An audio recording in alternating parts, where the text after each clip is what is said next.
Hey, mister! We are here at the Oldenburg Film Festival. The Orphan Girl Without an Arm had its European premiere here, and we have the director, Monsieur Richard. Jacques Richard, nice to meet you.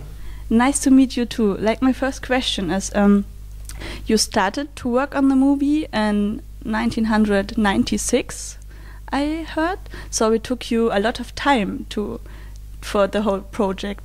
How did it happen?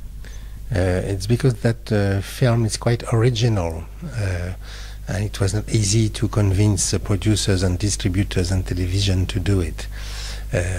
So I got a lot of refus, of rejection from the TV and producer, and finally I did produce it myself, and it was better that way. You wrote it with a co-writer, and he died even then. What happened? Roland Topor died quite young, at the age of 59, a few months after we finished the script, because he was he liked life, and he was drinking and smoking a lot, cigars, cigarettes, alcohol, wine and everything, and finally he had a kind of brain tumor and died in a few days, and it was very sad. And how did the, I would say, crazy story of the orphan girl occur to you?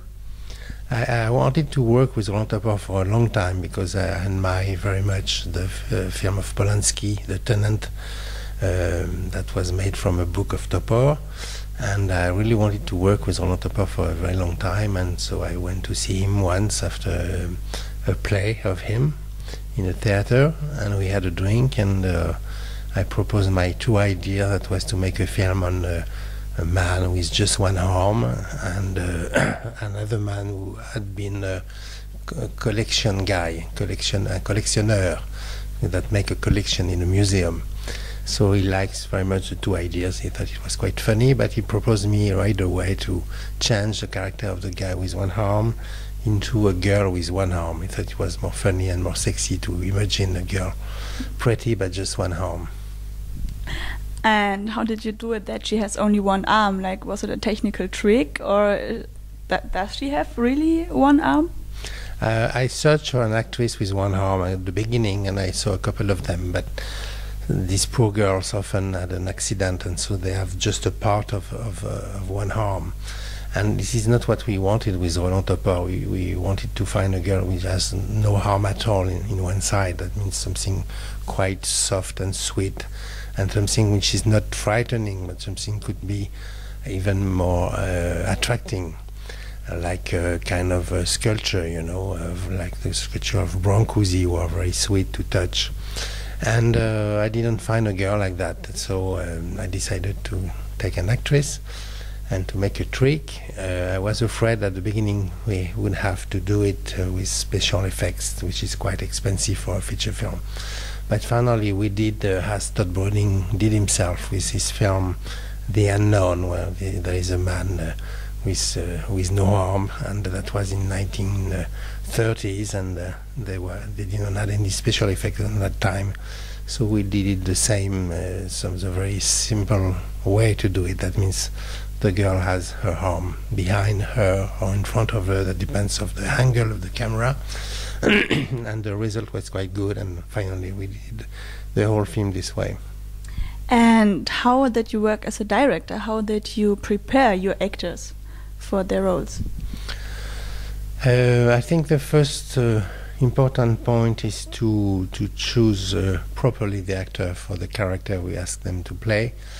If you find a nice face to play the role, it's already half of the way made, you know, because the instrument of an actor is his face.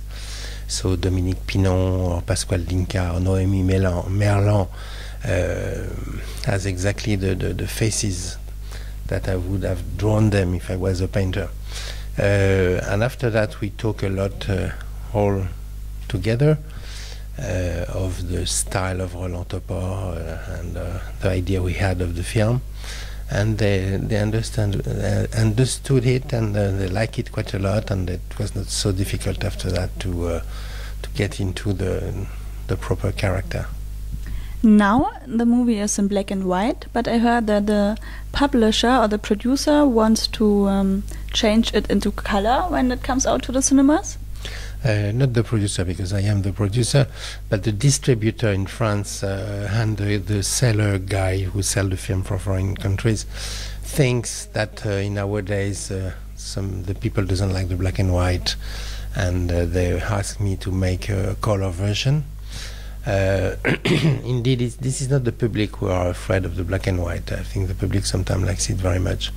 It's more the people who are in charge to sell film than they are afraid, or the owners of cinema theaters. Then they are afraid that if the film is in black and white, public will not come, which is not true. But to give a bigger chance to the film to have a better career, I did accept to make a color version, which is not bad, and the color are quite nice. It looks like a bit the Buñuel films of the last period, if you know them, like the Fantôme of the Liberté, or Cet obscur objet du désir. It's a bit this type of color, but it's a different film in a way than when you have color in a film. It's much more realistic. So the scene you can see seems to be realistic, and you sometime in a story like this, which is quite strange, if you put them in something in a context too realist, you don't believe it so much. When it is in black and white, you are in a kind of dream, of nightmare, then you can go into the film much more easily. Color make it realistic, so sometimes you can laugh at some situation instead of to be frightened. That's the big difference between the two versions. And when can we see it in the cinemas, or where can we see it? But the film will be released in cinema in France on the 19th of October, so it's in 1 month. And after that, we have this guy which is here in Oldenburg to sell the film in foreign countries, and I hope many countries will buy the film and to show it all over the world, because the film is not such a French film. It's a film for international public, I think. For me, I can imagine that it will be kind of cult film. You know, like maybe, for example, Pulp Fiction. It's a film that like quite many people will love it, and yeah. Well, thank you, Monsieur Richard. Merci à vous. This was the Oldenburg Film Festival with The Orphan Girl Without an Arm.